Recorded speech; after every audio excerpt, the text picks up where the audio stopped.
Hello, everyone, and welcome once again to the Temple Institute Parsha class. My name is Gedalia Meyer, and I'm podcasting from Malu Dumim in Israel. There are certain topics which are officially taboo in Torah circles. There is no written rule on the forbidden nature of these topics, but they are understood to be forbidden nevertheless. Things have to be kept within limits, and stepping outside of those limits either makes people uncomfortable or it brings out things that are best kept unspoken. This is understood by all and widely accepted. Among these forbidden topics is that of sex. It is so rarely discussed in the form of Jewish public discourse that one might get the impression that religious Jews are celibate. However, anyone with any knowledge whatsoever of Orthodox Jewish society knows that nothing could be further from the truth. There has never been any practice of celibacy in Judaism. The idea of a priesthood abstaining from sex is as foreign to Judaism as pork. Marriage between a man and a woman is looked upon as one of the primary goals in life, and producing children from that union is looked upon as life's greatest blessing. The fact is that sexual topics are covered with surprising frankness in the Torah, from the story of Adam and Eve being naked and not ashamed and becoming one flesh, to Lot's daughters getting him drunk so they could sleep with him, to dozens of very explicit laws either mandating or prohibiting sex under a variety of circumstances. It is certainly anything but taboo. Even in rabbinic texts like the Talmud, there is an almost shocking amount of quite explicit descriptions of what is expected and what is not. One of the 6 primary orders of the Mishnah, the fundamental code of rabbinic Judaism, is called Nashim, which means women, because it deals with all matters related to marriage, divorce, sexual conduct of a wide variety of situations, and adultery. The later law codes do not shy away from these topics just because they're of a sensitive nature. On the contrary, this is just as much a part of Judaism as milk and meat or celebrating Shabbat. So it is a bit strange that this unofficial taboo has come to be in more recent times. It is unclear when this first set into Jewish culture, but it has probably been around for centuries. When something of explicit sexual nature is read in the weekly Parsha or elsewhere, it tends to go by quickly without too many questions. It is rare that one hears the word sex at all in Jewish religious circles. It seemed to have been deemed offensive enough to keep under wraps. But occasionally something will slip through the fence and find itself in a familiar rabbinic story or a famous text. These things are so rare that they almost seem like a mistake. In reality, they reveal that things, perhaps, were not always like they are now, way back then. Perhaps people, even rabbis, were more willing to discuss a basic and holy act of love and the nature of the spiritual and physical union that forms the central purpose of a marriage. In comparison to the current state of the Western world, all this seems downright puritanical. We live in a world in which every imaginable sexual deviation is now considered not only normal, but commendable. So a little talk now and then about what used to be normal shouldn't upset the apple cart too much. Most people today believe that talking about sex is healthy, especially if the purpose is to promote a loving bond between two people. There is no question that things can go overboard, but that's why Judaism tends to couch things in very careful language. This week has a double parsha, commonly called Vayakhel-Pekudei. These 2 words are the names of 2 consecutive parshas. They deal with similar topics, so they are frequently read together. The first one means he gathered, the introduction to Moshe gathering everyone together to encourage them to get involved with the donations for the construction of the Mishkan or Tabernacle. The second one means accounting or something like that. It refers to the inventory of the various items that were donated for the construction of the Mishkan. Both parshas deal almost entirely with amassing those materials, of which there was a considerable amount, both in terms of variety and quantity, and putting the whole thing together. There's a lot of detail in these parshas. It is a bit difficult to keep track of what all these different structures really look like, but there are enough visual aids these days that pretty much anybody can get a good idea of what it was all about.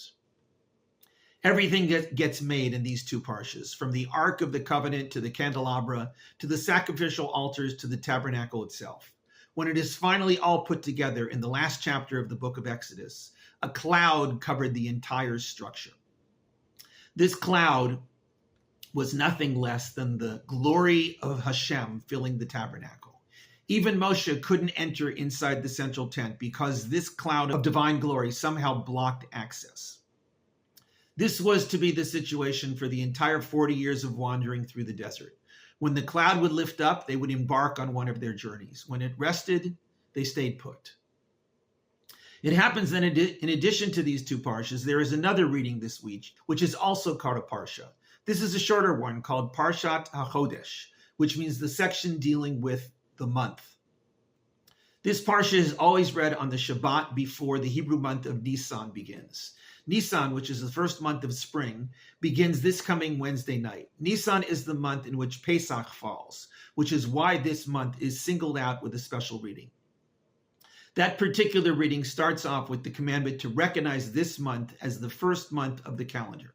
From there, it goes into all the details of the very first Passover, the night that everything started off in Egypt over 3,000 years ago. It goes from setting aside a lamb or goat for the Passover meal to the baking of matzahs and preparing of bitter herbs to eat with the meat. Like everything Jewish, there's a lot of details, including all the drama that will take place while the Israelites would be eating their meals. The whole idea is to get people in gear for this holiday, which constitutes the very basis of Judaism.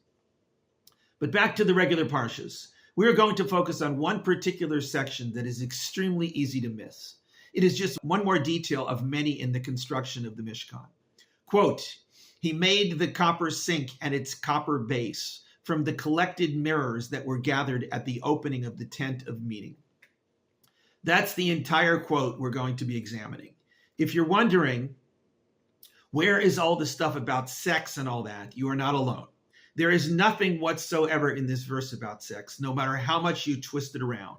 So what is there to see in this verse? It turns out that the early rabbinic sources saw a great deal in this verse. They focused on the phrase, quote, collected mirrors. The word mirror is clear in the verse. The mirrors back then were made of copper, since it could be polished to a good shine, so they could be used to build this sink and its base. But the other word, collected, is what drew their attention. What does collected mirrors really mean? The question works a bit better in the original Hebrew, since the word for collected is tzvaot, which has several possible meanings.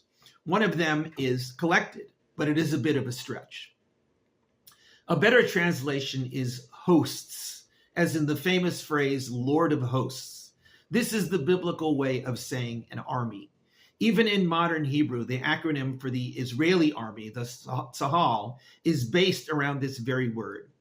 So what might be a more accurate translation of this phrase is the mirrors of hosts. But what on earth does that mean? This is where a rather famous rabbinic interpretation known as a Midrash enters the picture. The Midrash states that these mirrors were used by the Israelite women back in Egypt during the period of slavery. Their husbands would be exhausted from the backbreaking labor they were forced to do each day and had no energy left for sex. The mirrors, this Midrash says, were used by the women to make themselves look beautiful, to entice their husbands to overcome their exhaustion. Their ultimate goal in this clever exercise of human nature was to produce massive amounts of Israelite children. These were the hosts that this word hints towards.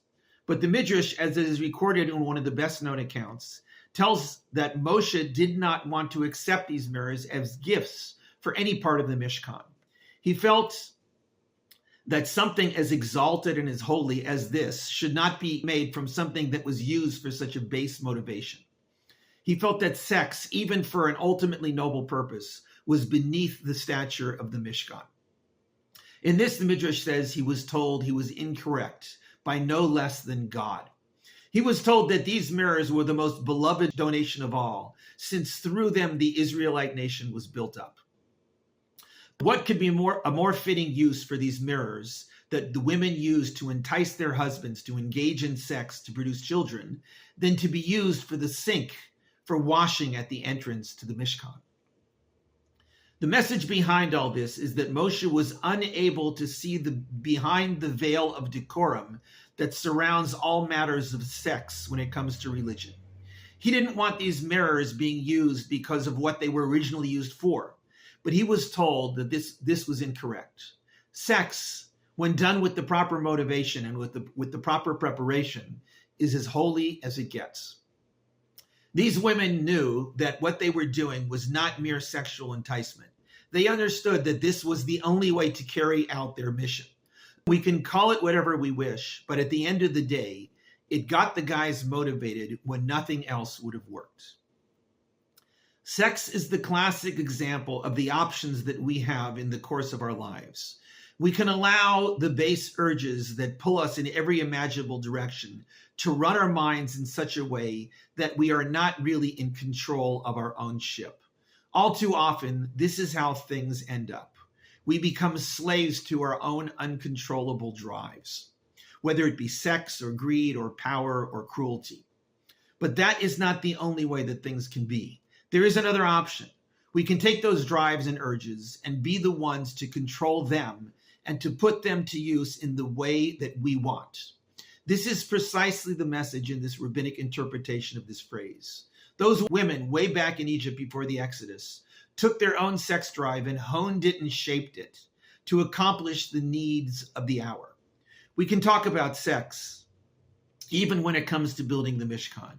There is nothing more wonderful than taking the most natural drive in the world and using it the way God intended it to be used to bring joy and fulfillment into the lives of others. Shabbat Shalom.